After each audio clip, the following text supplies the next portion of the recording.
pun diatur sedemikian rupa sampai teknisnya pun dijelaskan dengan rinci.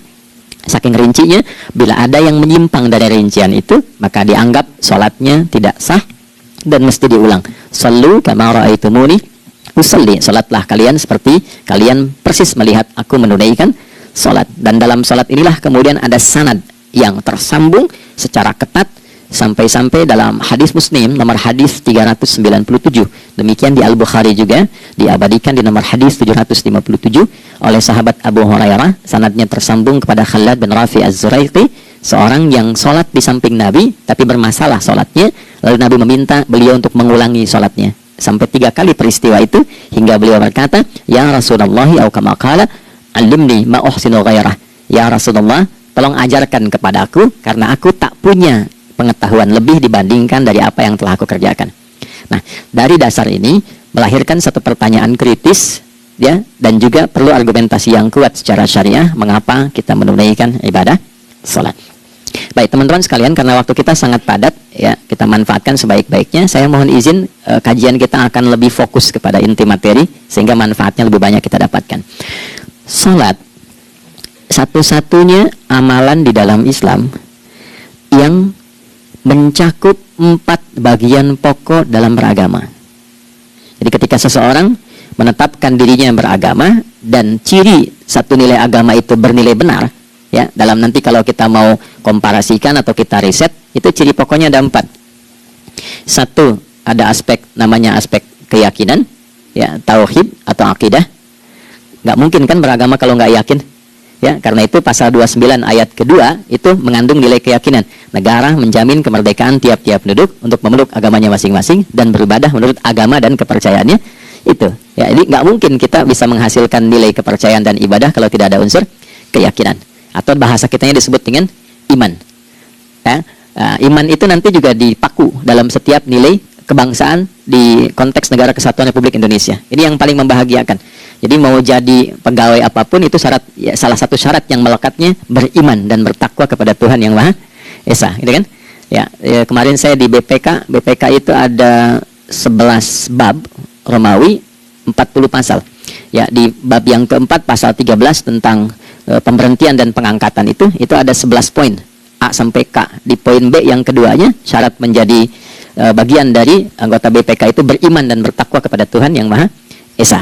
Baik, di Undang-Undang Pendidikan Sisdiknas nomor 20 tahun 2003 itu kalau kita baca dari poin menimbang ada 4, di poin B-nya saja sudah ada iman. Ya, Undang-Undang Dasar 1945 mengamanatkan pemerintah mengusahakan satu sistem pendidikan, ya, nasional yang meningkatkan keimanan dan ketakwaan pada Tuhan Yang Maha Esa serta akhlak mulia, baru mencerdaskan kehidupan bangsa. Ya, secara singkat, 1, agama dianggap benar kalau ada doktrin keimanan, ada akidah, ada tauhidnya. Yang kedua, ada ibadahnya. Ya, sebagai pembuktian kita beriman, buktinya apa? Ya kan? Saya beriman kepada Tuhan, kita tetapkan, misalnya Allah. Apa pembuktian keberimanan kita kepada Allah? Ya, kan pembuktiannya itu mesti diwujudkan dalam bentuk sikap. Sikap itulah yang disebut dengan ibadah. Nah, konsepsi ini ada di Quran surah ke-20 Thaha di ayat ke-14. Innani anallahu la ilaha illa ana fa'budini.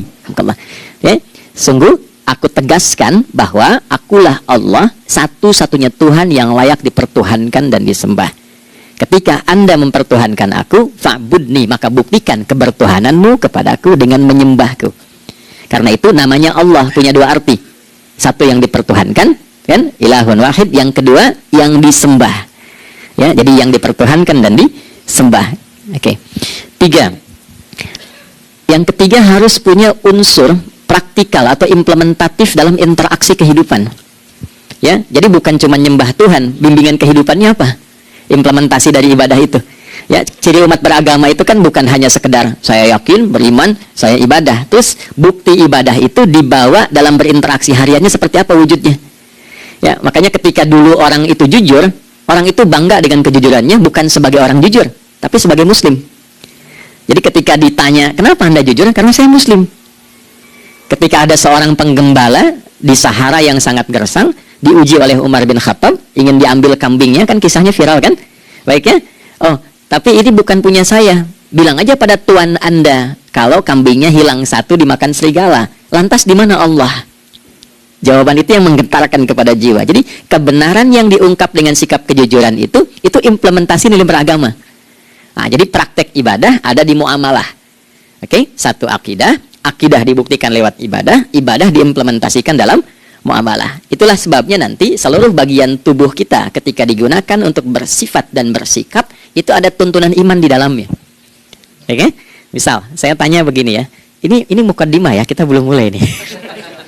Saya tanya gini, apa fungsi mata? Tuh kan, sudah keliru kan? Nah, kalau hanya melihat, hewan juga melihat. Ya, coba kambing melihat, ya kan? Elang melihat. Lalu apa bedanya fungsi mata kita dengan mata hewan? Ternyata ketika kita meriset ayat-ayat Al-Quran terkait dengan fungsi tubuh kita, itu rata-rata dibuka dengan iman dulu. Quran surah 24, surah Cahaya, ayat 30 untuk laki-laki, 31 untuk perempuan. Qul lil mu'minin, ya Muhammad katakan, viralkan pada pria-pria yang menyatakan dirinya telah beriman. Yaghuddu min absarihim, gunakan pandangannya itu yang dibimbing oleh imannya untuk melihat yang baik saja menurut standar imannya. Jadi kalau menurut imannya tak baik, nggak boleh dilihat. Karena itu ketika Anda sudah mengatakan asyhadu an la ilaha illallah, asyhadu anna Muhammad Rasulullah, kalimat itu dari lisan turun ke hati, itu jadi cahaya ke bagian tubuh kita. Makanya ketika Anda melihat, itu ada cara pandang tertentu yang dibimbing iman. Standarnya beda dengan tanpa iman. Kalau nggak ada iman, semua mungkin terlihat. Tapi ketika ada iman, hati kecil Anda akan bicara, ini nggak baik. Palingkan. Nah, memalingkan dari yang tak baik menurut iman, itu namanya ghaddul basar. Oke? Perempuan juga begitu, setara. Wa kullil mu'minati yaghdudna min absarihinna. Dan katakan pada setiap perempuan yang menyatakan dia beriman, maka gunakan pandangan itu dengan bimbingan imannya. Ketika tak baik menurut imannya, palingkan. Ya, Anda lihat kajian di YouTube, terus ada iklan kan? Nah, terus menurut standar iman nggak bagus, itu otomatis akan nggak suka itu. Ya, pasti dipalingkan. Ya, Anda kalau naik pesawat tuh ya, tugas keluar tuh, pertagas tugas keluar. Kalau pramugari lagi demo tuh yang dilihat pramugarinya apa demonya tuh. Nah, iman itu akan bekerja di situ tuh. Ya, palingkan tuh. Nah, sama dari mata turun ke, jangan langsung ke hati aja, ke lisan dulu kan? Ya, ke mulut kan? Itu mulut tuh ketika digunakan fungsinya, imannya disebut dulu. Ya, Quran surah 49 ayat 11 misalnya, ya. Ya ayyuhalladzina amanu, imannya dulu. La yaskhar qaumin qaum. Ayat 12-nya la yaghtab ba'dukum ba'dha. Hai orang-orang yang telah menyatakan beriman. Kalau pakai alladzina disebutkan 1080 kali dalam Al-Qur'an, itu kalimatnya diksinya singkat, padat, mencakup semua tanpa sekat. Oke, jadi kalau laki-laki, perempuan, tua, muda, besar, kecil, beda strata, duniawi, itu semua tercakup di dalamnya. Hei semua yang telah menyatakan beriman, gunakan imanmu untuk membimbing lisanmu bertutur. Kalau masih merasa punya iman, jangan gunakan lisan untuk mencela, merendahkan orang. Untuk bergibah, membuat hoax. Didetilkan oleh Nabi, kalimatnya jelas. Man kana yu'minu billahi wal yaumil akhir falyakul khaira aw liyasmut. Siapapun. Nah, dari alladzina ketika dirinci pakai man. Ya, man itu bentuk tunggal, ya, personal, tapi maknanya general. Jadi kalau Anda, saya, kita baca ayat atau hadis ada man, posisikan Nabi sedang bicara ke kita. Ya, hei adi hidayat, posisikan Nabi bilang gitu tuh. Kalau engkau merasa beriman sama Allah dan yakin dihisab di hari kiamat, jaga lisanmu. Katakan yang baik dengan bimbingan imanmu, tak mampu engkau diam. Jadi cukuplah suami istri itu menggunakan satu hadis ini, pasti sakinah itu muncul dalam kehidupan rumah tangganya.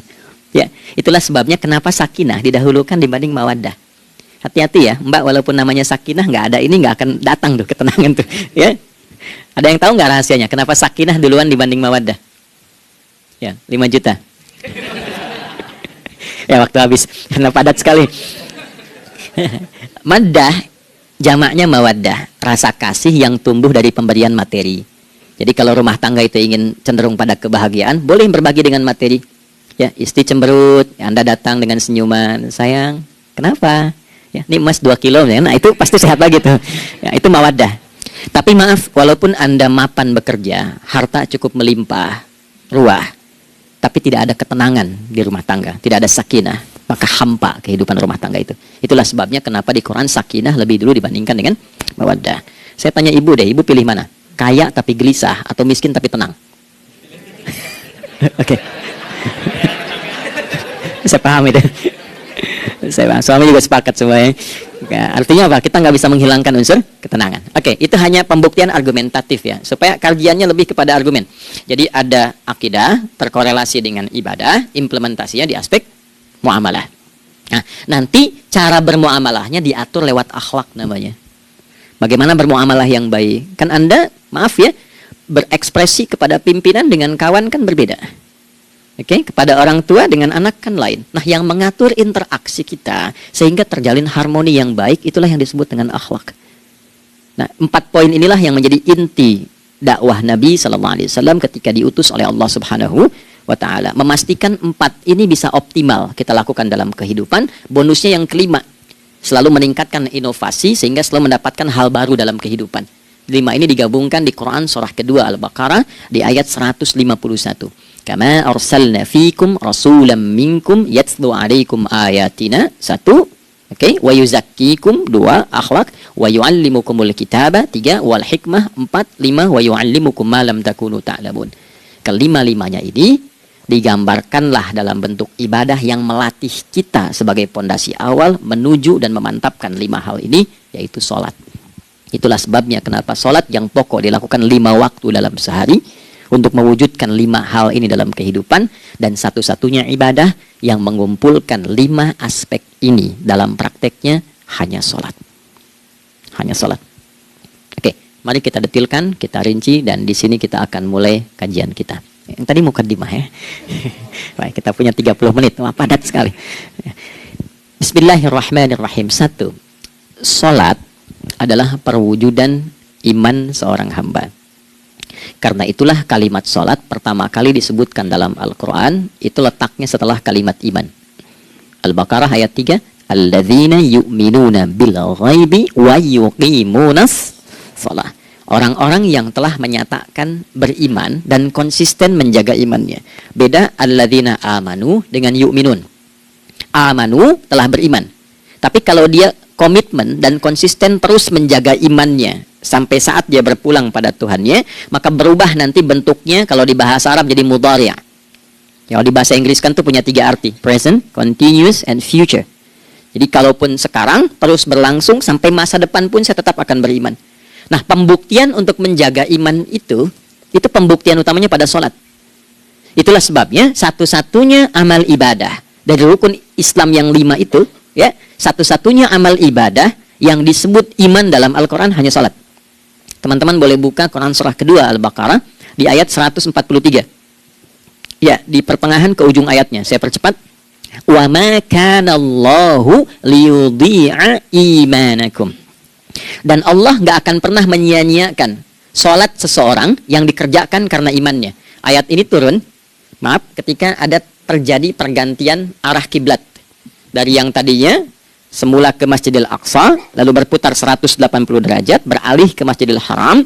Nabi sedang berada di luar Madinah. Madinah tempo dulu, wilayahnya nggak seluas cakupan sekarang. Oke, kalau diilustrasikan area sekitaran Masjid Nabawi sekarang, itulah Madinah lah. Di luar itu sudah di luarnya. Nah, Nabi sedang sholat, riwayatnya banyak menyebutkan, ada yang mengatakan zuhur, ada asar, ada maghrib. Di pertengahan itu turunlah Al-Baqarah ayat 144. Qad nara taqalluba wajhika fis sama' falanuwalliyannaka qiblatan tardaha fawalli wajhaka syatral masjidil haram. Maka berputarlah dengan turunnya ayat ini 180 derajat menghadap ke arah Masjid Al-Haram. Problemnya adalah ketika Nabi dan pengiring beliau kembali ke Madinah, area Masjid Nabawi, kan nggak semua masyarakat ikut. Maka virallah informasi itu bahwa kiblat telah beralih ke kiblat awal, yaitu Ka'bah Al-Musyarrafah. Maka penduduk panik pada saat itu. Status sholat kami yang tadi dikerjakan bagaimana? Karena sedang nggak bisa diulang, sudah pindah waktu. Maka turunlah kemudian firman Allah yang Al-Baqarah 143 itu, wa ma kana Allahu liyudhi'a imanakum. Karena engkau mengerjakan sholat itu dengan imanmu, maka Allah nggak menyia-nyiakan imanmu itu. Maksudnya apa? Walaupun arah kiblatnya tidak tahu mengarah kepada sisi yang belum berubah, tetap dihitung pahalanya sempurna karena imannya. Nah, ini nanti yang menjadi landasan turunnya Al-Baqarah ayat 115. Walillahil masyriq wal maghrib fa aynama tuwallu fa thamma wajhullah. Kalau Anda sedang tugas nanti di lapangan, lalu sulit menemukan arah kiblat. Aplikasi susah karena sinyal nggak masuk misalnya, Oke, kemudian juga matahari agak remang-remang sehingga sulit untuk terlihat patokannya. Maka dengan keyakinan, dengan iman itu, menghadaplah ke arah yang kita yakini, maka berlakulah Al-Baqarah 115. Di saat itu diterima amal ibadah kita sama dengan yang menghadap kiblat dengan dasar imannya. Oke, nah pengertian terbaliknya, mafhum mukhalafahnya, maka Nabi mengatakan, al-farqu bainal mu'min wal kafir tarkus shalah. Beda antara orang yang beriman dengan yang belum beriman adalah pada sholatnya. Jadi kalau ada orang mengatakan sudah beriman dan tidak menunaikan sholat, ini artinya keimanannya belum diakui sepenuhnya oleh Allah Subhanahu wa Ta'ala. Jelas ya? Halo, kenapa sedih begini? Maaf, saya terlalu cepat nggak? Enggak ya? Baik. Jadi dalam poin ini penting pembedanya di sholat. Itulah sebabnya kenapa dari kecil kan, usia sekian, dari mulai 3 ke arah 7 tahun contohkan. Ya, orang tuanya sholat bentangkan sejadah. Kalau bisa, kalau anak sudah mulai suka tuh kasih model sejadah yang anak-anak sukai bentuknya. Ya, dulu ada anak saya senang model mobilan, saya tidak sebutkan supaya tidak endorse gitu ya. Dikasih sejadah dengan pola itu, dia senang tuh ikutin. Kita nggak minta sholat, dia datang sendiri. Ya. Nanti setelah mulai 7 tahun kan baru diajarkan dengan baik, diajak ke masjid kalau yang laki-laki. Demikian seterusnya. Ya, mengapa dari awal dituntun seperti itu? Untuk memberikan sebuah penguat bahwa penjagaan iman dimulai dari sejak dini. Ya, tapi di Indonesia saya perhatikan kelasnya sudah advance. Ya, TK sudah manasik gitu. Itu satu ya. Karena nanti kalau Nabi bilang begitu artinya akan terjadi orang mengatakan beriman tapi tidak sholat.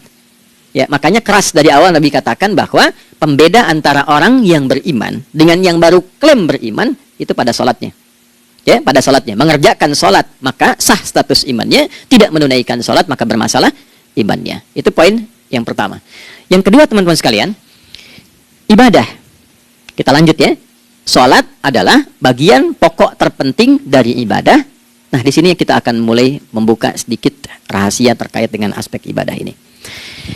Teman-teman sekalian, ternyata sholat ini ketika oleh Allah diturunkan dalam Al-Quran, dalam konteks penunaian ibadah, bukan berarti hanya mengkoneksikan atau mengkorelasikan hubungannya dengan iman saja, bukan. Karena saya beriman, saya buktikan ibadah nyembah Allah lewat sholat. Dalilnya Quran surah ke-20 ayat 14. Innani anallah, la ilaha illa ana. Aku tegaskan, akulah Allah, nggak ada Tuhan yang layak dipertuhankan dan disembah kecuali saya. Fa'budni, kalau Anda telah menyatakan beriman padaku, buktikan keberimananmu dengan menyembah saya dalam ibadah. Bentuknya bagaimana ya Allah? Teruskan ayatnya. Wa aqimis sholata. Tunaikan sholat sebagai bukti ibadah. Itu li dzikri, sebagai zikir kepadaku. Jadi korelasi antara ibadah dengan iman sudah kita sebutkan dalilnya. Sekarang ibadahnya tersendiri ketika ditunaikan. Apa manfaat dari ibadah itu? Mengapa mesti ada 5 waktu? Dan apa turunan manfaatnya dalam kehidupan kita?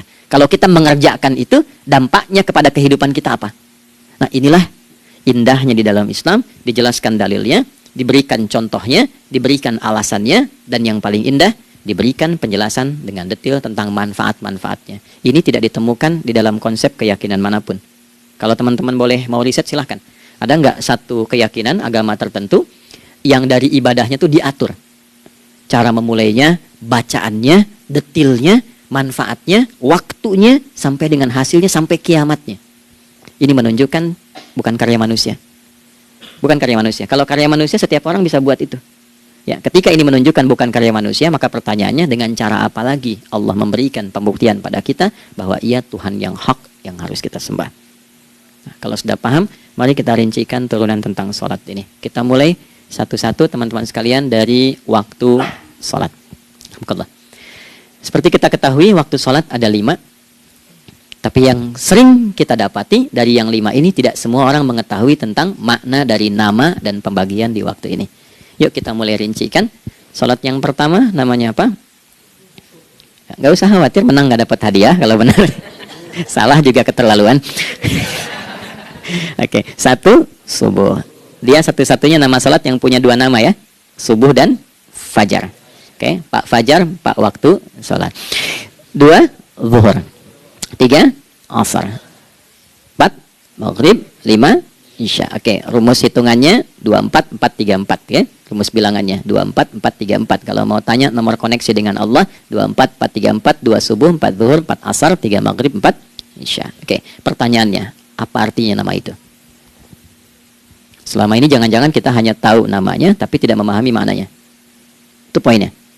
Oke, sekarang mari kita mulai. Izin, saya tidak punya kemampuan untuk menuliskan, ya, karena memang saat ini terbatas. Tapi kalau diperkenankan bisa kita coba uraikan sedikit. Baik. Ya, bismillah, jazakallah khair. Mohon fokus baik-baik karena waktunya tinggal 21 menit lagi. Izin saya pastikan dulu ya supaya terlihat dengan baik. Ibu kelihatan di sana? Bagus. Saya kira tuh hanya di Sumbawa Barat. Ternyata di Pertagas pun perempuan-perempuannya imannya luar biasa. Maksudnya belum saya tulis sudah kelihatan. Imannya luar biasa. Oke, kita mulai dari yang pertama ya, 5 waktu sholat. Kita mulai dari 1 dulu. Subuh, teman-teman saya turunkan dulu ya. Izinkan saya tulis pakai bahasa Arab dulu supaya gampang.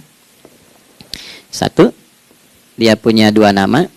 Yang ke Arab ya. Kalau yang gini angka Hindi. Anda yang di admin di komputer pasti tahu. Ada Fajr. Kata subuh ditemukan di Al-Quran surah ke-81 At-Takwir ayat 18. Kalau keliru tolong diingatkan. Was-subhi idza tanaffas. Quran surah 81 ayat 18. Ya. Enggak usah di ilmu utak-atik ya. Oh, ini kenapa 81 kalau dibalik 18? Ya, itu cocok logi. Ya, abaikan aja itu. Ya. Fajar agak banyak di Quran terkait dengan nama salatnya, ada di Quran surah ke-17 di ayat 78. Aqimis salata liduluki syamsi ila ghasaqil laili wa qur'anal fajr. Inna qur'anal fajri kana masyhuda. Yuk kita mulai ke maknanya dulu. Ingat rumusnya ya. Rumusnya ini selalu begini rumusnya. Aqidah selalu punya korelasi dengan ibadah. Ibadah selalu punya korelasi dengan muamalah, interaksi harian kita. Muamalah hiasannya adalah akhlak. Barulah kemudian di sini muncul inovasi dalam kehidupan, hal yang baru. Hidup ya, yang mengacu pada 2 kebahagiaan yaitu dunia dan akhirat. Ya, konsepsi ini nanti ditemukan di Quran surah ke-2 Al-Baqarah ayat 201 dan menjadi doa paling favorit umat Islam Indonesia saat ini. Rabbana atina fid dunya fil akhirati. Oke, ya cukup. Subuh. Ini rumus dasarnya. Dari akidah kita beriman, pembuktian imannya lewat ibadah sholat. Apa hubungan sholat dengan aktivitas harian kita? Subuh asalnya terkolerasi dengan kata asbah. Oke? Asbah itu asalnya sesuatu yang sudah siap dengan rencana yang matang. Baik, orang Arab tuh kalau bertanya begini, kaifa asbahta ya akhi? Kaifa asbahti ya ukhti? Bagaimana kabarmu di pagi ini? Itu bukan hanya nanya kabar kesehatan. Beda dengan kaifa haluk, beda. Ya, itu bertanya, bagaimana kabarmu hari ini, aktivitasmu bagaimana? Lancar, sudah siap, planning bagus, dan sebagainya. Ya, itulah sebabnya ketika Allah bersumpah dengan awal waktu, penandanya adalah planning kegiatan. Ya, was-subhi, dan aku bersumpah demi waktu subuh, awal mula untuk berkegiatan, idza tanafas, apabila sudah mulai bergerak, bersamaan dengan nafas yang keluar itu, maka sudah jelas rencana yang dibuat. Ya, jangankan kita, semua alam itu, semesta itu seluruhnya bukan hanya bertasbih, tapi beraktivitas dalam tasbihnya. Di waktu subuh, matahari sudah mulai bersinar kan? Ya, dan sinarnya mengambil manfaat loh, mengandung nilai manfaat, memecah keheningan malam dan menghilangkan kegelapannya. Gelap mulai hilang, datang kemudian sinar yang memberikan kita bimbingan untuk beraktivitas. Tumbuhan dimulai waktu itu sudah mengeluarkan oksigen, menyerap karbon dioksida. Saya waktu di Utrecht, di Delft di Belanda, ya, saya coba ingin membuktikan. Kan adzan nggak terdengar keluar ya. Jadi sebelum waktu subuh itu saya keluar. Kebetulan flatnya waktu itu dekat area hutan yang agak rimbun, enak gitu, udaranya bagus. Itu sebelum subuh terasa karbon dioksida. Walaupun cuma beda hampir 1 menit. Tapi begitu masuk waktu subuh, keluar kesegaran yang luar biasa. Oksigen yang keluar. Ya, ini kan nggak mungkin kalau kuasa Allah tuh nggak mungkin terjadi seperti ini kalau bukan kuasa Allah Subhanahu Wa Taala. Tapi poinnya adalah yang bicara begini Quran. Nah sekarang yang ingin saya katakan adalah alam semesta dalam konteks seperti matahari, kemudian tumbuhan, binatang, ayam bahkan mulai berkokok, punya planning yang teratur. Masa kita makhluk yang dihisab tuh nggak teratur? Nggak punya perencanaan? Maka subuh itu mengajarkan kepada kita, jangan sampai ada orang Islam yang punya keimanan, lalu menunaikan sholat, diajarkanlah oleh Allah, setiap masuk subuh itu harus punya agenda yang jelas. Planning yang terukur. Jangan terjadi mengaku muslim, beriman, tapi nggak jelas perencanaan hidupnya. Jam 7 mau di mana? Jam 8 kerjakan apa?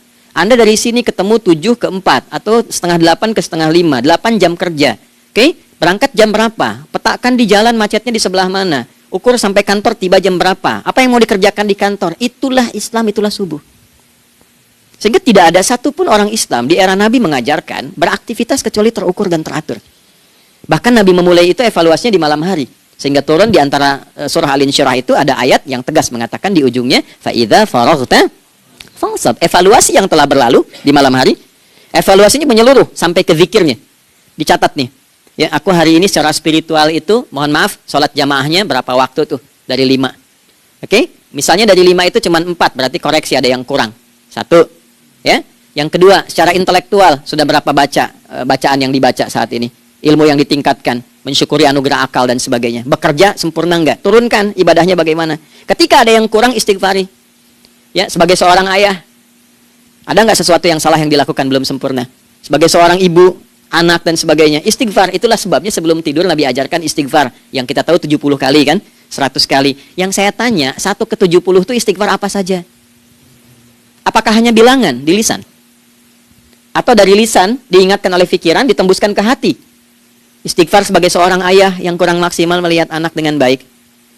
Anda boleh punya jabatan di kantor, boleh direktur, boleh manajer, boleh macam-macam, tapi ketika Anda pulang, Anda seorang ayah. Saya di Timur Tengah disebut syekh, di sini dipanggil kiai, dipanggil ustadz. Pulang ke rumah, anak saya nggak kenal itu semua. Anak saya nggak peduli itu semua. Belum pernah seumur-umur saya mengajar. Lalu saya pulang, anak saya menunggu depan pintu dan memanggil, kiai. Tidak ada. Dia ingin ayahnya. Ya, kenapa nggak kita hadirkan istighfar pertama kita itu karena kita kurang perhatian? Kurang perhatian kepada anak misalnya. Saya kalau pulang tengah malam dan semua tertidur, saya lihat satu-satu. Perbaiki cara tidurnya, doa, lihat satu-satu, minta ampun sama Allah. Dan ya kadang sebelum mengalirkan air mata kita nggak bisa tidur karena nggak tahu nanti ketemu lagi nggak di akhirat. Ya, itu poin yang paling penting. Nah, jadi istighfar pertama tuh untuk diri kita ketaatan pada Allah, untuk diri kita sebagai anak pada orang tua, sebagai suami punya tanggung jawab istri atau sebaliknya, demikian seterusnya. Nah itu kalau sudah kita bisa lakukan, dievaluasi, direncanakan besoknya. Fa'idha faraghta fansab, direncanakan lagi yang berikutnya, besok mau ngapain, tulis malam. Kalau kita biasakan begitu, tidurnya enak. Karena nggak ada beban, damai hidupnya. Dengan teman damai kalau ada perselisihan sebelum tidur. Ya, jadi nggak ada orang mengigau itu masalah-masalah kehidupan dunia yang belum tuntas. Ini dunia saat, maaf, terjaga bermasalah, saat tidur pun masih bermasalah. Gara-gara kamu nih, kapan istirahatnya? Ya. Nah, ketika kita bangun dari subuh itu, maka rencana yang sudah kita siapkan itu, teman-teman sekalian, dibawa menghadap Allah supaya minta kemudahan, minta kelancaran, minta pendampingan, minta bimbingan. Itulah sebabnya kita dipanggil sholat di awal waktu, supaya rencana yang sudah kita siapkan itu minta taufiknya, persetujuan dan perlindungan dari Allah. Inilah yang menjadikan rahasia umumnya para sahabat memulai berkegiatan sejak dari masjid. Teman-teman boleh riset deh hadis-hadis tentang sholatnya sahabat dan kaitannya dengan syuruk dan pekerjaan. Rata-rata memulai dari masjid. Mereka tungguin, evaluasi, begitu siap, syuruk, minta sama Allah, berangkat. Saya mau kasih satu rahasia ya. Boleh jadi ijazah, tapi ini diantara kita aja ya. Anda boleh lakukan, berangkat ke masjid itu dengan baik. Terus minta misalnya, ya Allah, kau perintahkan aku untuk berikhtiar, sekarang aku lakukan. Kau perintahkan aku untuk merencanakan, sekarang aku ikhtiarkan. Mohon lindungi, mudahkan, dan berikan bimbingan terbaik untuk mendapatkan hal yang wajar, halal, baik, dan kau ridhai. Anda berangkat. Pulang, sebelum nyampe rumah, mampir dulu ke masjid. Masjid terdekat dari rumah aja. Sholat 2 rakaat, situ. Ya, sholatnya bisa sholat wudhu, tahiyatul masjid, dan sebagainya. Setelah itu pulang. Doa dulu habis sholat, ya Allah, aku telah berikhtiar seperti apa yang telah engkau perintahkan. Sekarang aku memohon rizki darimu seperti apa yang telah engkau janjikan. Kalau dengan semua ikhtiar ini belum cukup menurunkan rezeki darimu, maka mohon tunjukkan padaku saat ini dengan cara apa lagi aku mesti berikhtiar. Oke? Silahkan Anda pulang dengan suasana itu ke rumah dan lihat apa yang terjadi. Rasakan bedanya, bedakan rasanya, dan pasti terasa bedanya. Gak ada kesan yang lain pada jiwa. Jadi yang dibawa ke rumah itu bukan aura kantor, bukan aura jalan yang macet, tapi ada ketenangan, kenyamanan, dan kenikmatan.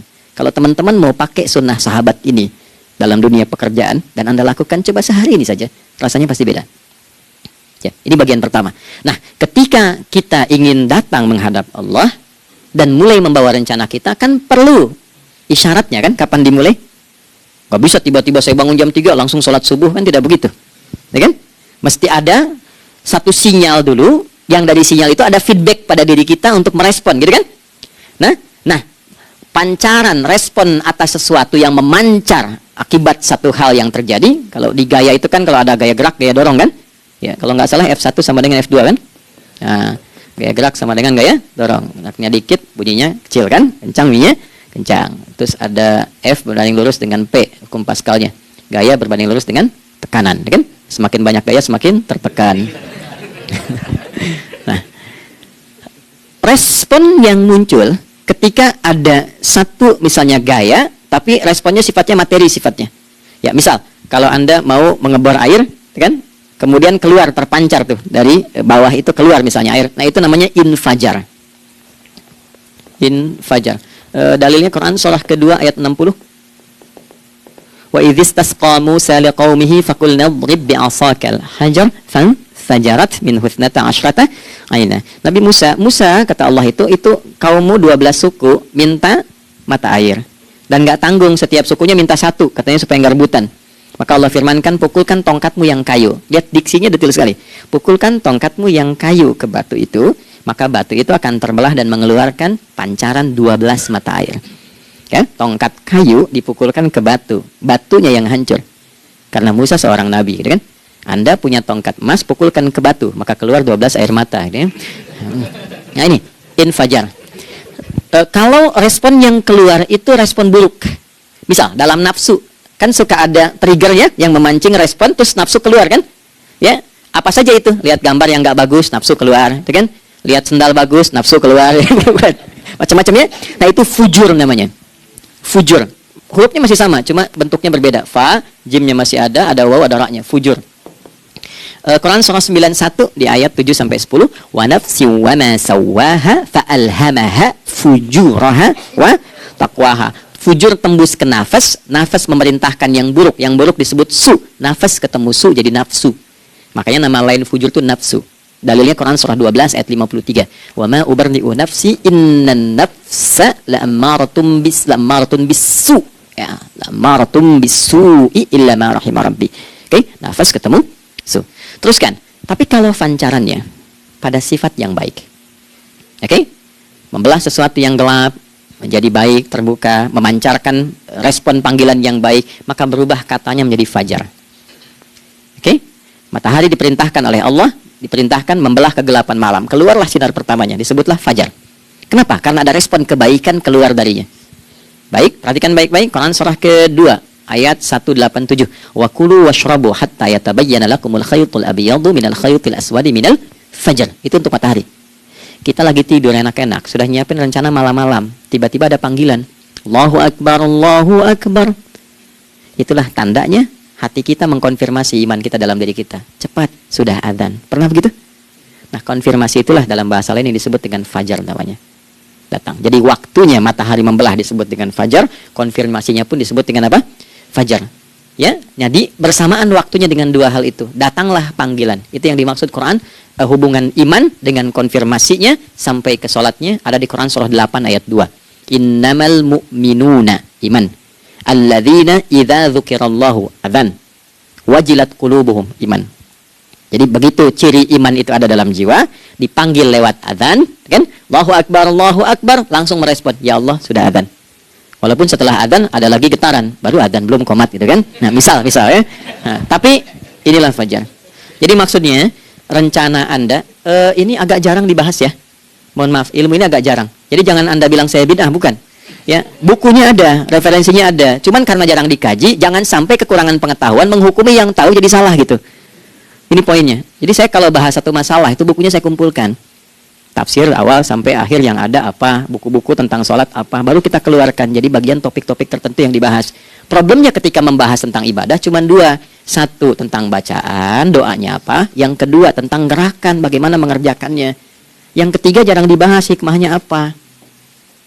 Padahal rumus dalam ibadah itu dalam fikih tiga-tiga mesti dipakai. Ini Quran surah kedua ayat berapa? Ayat 129. Rabbana wab'ats fihim rasulan minhum yatlu 'alaihim ayatika, ini wa yu'allimuhumul kitaba, ini wal hikmah, ini. Barulah kita mendapatkan sesuatu yang baru. Ya, ini wa yuzakkikum, dan di 151 Al-Baqarah wa yu'allimukum ma lam takunu ta'lamun. Jadi ini bukan ilmu yang baru, bukan, belum tahu saja. Jadi selama ini yang kita kerjakan jangan sampai terbatas pada ritualnya saja untuk mencukupkan ini. Hubungan ritual dengan ini apa gitu. Ya, jadi subuh ini mengkonfirmasi bahwa ada satu keteraturan dalam kegiatan kita. Ya, alhamdulillah. 2, siang. Oke, setelah subuh, fajar, salat apa? Zuhur. Oke, saya tanya pada Anda, zuhur itu artinya apa? Sudah, cukup katakan Allahu a'lam. Waktunya terbatas ya. Anda sahabat ditanya nggak tahu Allahu a'lam. Anda sahabat bukan, tabi'in bukan. Zuhur. Waktu tinggal 4 menit lagi. Oke, teman-teman, kalau kita jeli, ini kan sholat dikerjakan di siang hari kan? Siang itu bahasa Arabnya nahar. Naharun itu siang. Tapi kenapa sholatnya zuhur? Kok nggak sholat nahar gitu? Ya, lohor, ini paksain tuh. Zuhur, lohor. Ya. Terus sore, biar nyambung cepat. Sore bahasa Arabnya kan masa. Masa al-khair, selamat sore. Kenapa kok sholatnya asar? Kok sholatnya namanya asar? Oke? Maghrib, isya. Isya kan malam kan? Kenapa nggak lail? Lail itu kan malam. Kalau ada yang istimewa di malamnya, itu lailah namanya. Makanya ketika turun Al-Quran disebut Lailatul Qadar. Karena malamnya istimewa. Beda, lail dengan lailah itu beda. Lail itu waktu malam, lailah ada yang istimewa di malam itu. Ya, jamaknya lail, layali, lela, lili, lala, itu malam. Ibu lili, ibu malam-malam. Ya. Zuhur artinya jelas, terang. Ada idhar, dibaca dengan jelas, terang, nggak boleh dengung. Man amana, itu kan? Ya, min husni, harus jelas. Ya, ada a, jelas. Zuhur kenapa disebut zuhur? Untuk evaluasi kegiatan kita dari setengah hari. Sudah jelas belum hasilnya? Ya, Anda punya rencana di sini, evaluasi di siang. Jelas gak hasilnya? Pekerjaan Anda yang sekarang diamanahkan dari pagi jam 7 sampai sekarang, evaluasi dulu. Dicek, jangan cuma ditinggalkan. Oke, saya sedang kerjain, tinggalin dulu sholat. Bukan begitu. Ketika akan sholat, Anda cek dulu. Dari ke siang itu tengah hari, bagaimana hasilnya? Ada yang perlu disempurnakan nggak? Ya, ketika ide-idenya mulai mentok, ada yang belum selesai, datang dulu sholat, tenang lagi. Saat tenang itulah dirumuskan kembali pelan-pelan. Kan lumayan dari jam 12 sampai jam 1. Diisi dengan baik, dilihat. Itu baru dunia ini. Kan kita ngejar ini juga. Karena nanti ayat 200-nya, ada yang cuma ngejar ini. Wa minan nasi may yaqulu rabbana atina fid dunya. Bukan, kalau nggak hafal diam aja. Wa minan nasi may yaqulu rabbana atina fid dunya wa ma lahu fil akhirati min khalaq.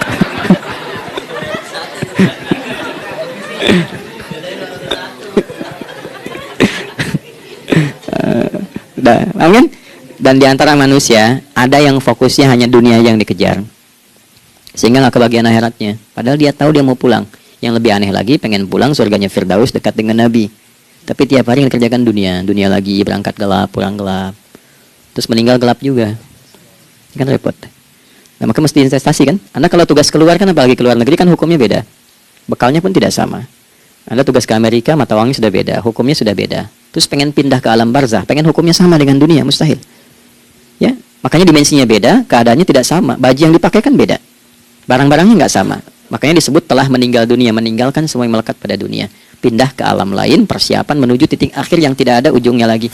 Nggak ada pembuka lagi. Jadi sudah ujung begini, nggak ada ruang lagi yang lain. Itu akhirat namanya. Makanya di sini cuma 2 pilihannya. Kalau nggak ke surga, nah, itu. Ya. Apa investasi yang ada di sini? Maka siang itu dicek dulu. Pekerjaan jadi ibadah nggak? Tadi niatin ibadah nggak waktu berangkat dari rumah? Kan? Waktu ngetik, waktu ngerjain di kantor, jadi ibadah nggak? Kalau ibadah, Anda nggak mungkin berbuat kriminal. Anda nggak mungkin berbuat maksiat. Nggak mungkin nipu, nggak mungkin nyogok. Nggak mungkin korupsi. Kan lagi ibadah. Nggak mungkin curang. Kan lagi ibadah. Anta'budallaha ka'annaka tarah. Anda itu mengerjakan segala hal sebagai ibadah, merasa diawasi Allah. Fa in lam takun tarah fa innahu yarak. Kalaupun Anda merasa enggak melihatnya, Anda yakin Anda dilihat. Itulah kerja pakai iman, maka ini di bawah akidahnya. Jangan ditinggalkan. Nah, inilah yang selama ini kita butuhkan. Ya. Inilah yang melahirkan nilai etik, makanya adanya dalam jiwa. Takwa itu kan dalam jiwa, melahirkan etos. Etos mendorong kepada logos, logos melahirkan patos. Kepantasan dalam bekerja. Jadi Anda sekuat apapun ilmunya, kalau nggak punya etos, itu rusak. Jadi tidak cukup akal sehat. Jiwa yang sehat itu lebih penting. Banyak orang akalnya sehat. Ingat, akal itu tidak memberikan perintah. Dia hanya merumuskan satu instruksi dalam jiwa supaya mudah dilakukan dan dieksekusi oleh fisik. Jadi akal yang sehat itu seberapa pandai ilmunya, seberapa cepat mengeksekusi perbuatan. Tapi kalau yang dieksekusi itu dari perintah nafsunya, masalah. Habis saja waktunya tuh. Ya. Ini gimana ini? Tolong jawab loh. Nah, teman-teman, karena sudah habis waktu jam 1, kita baru zuhur ini.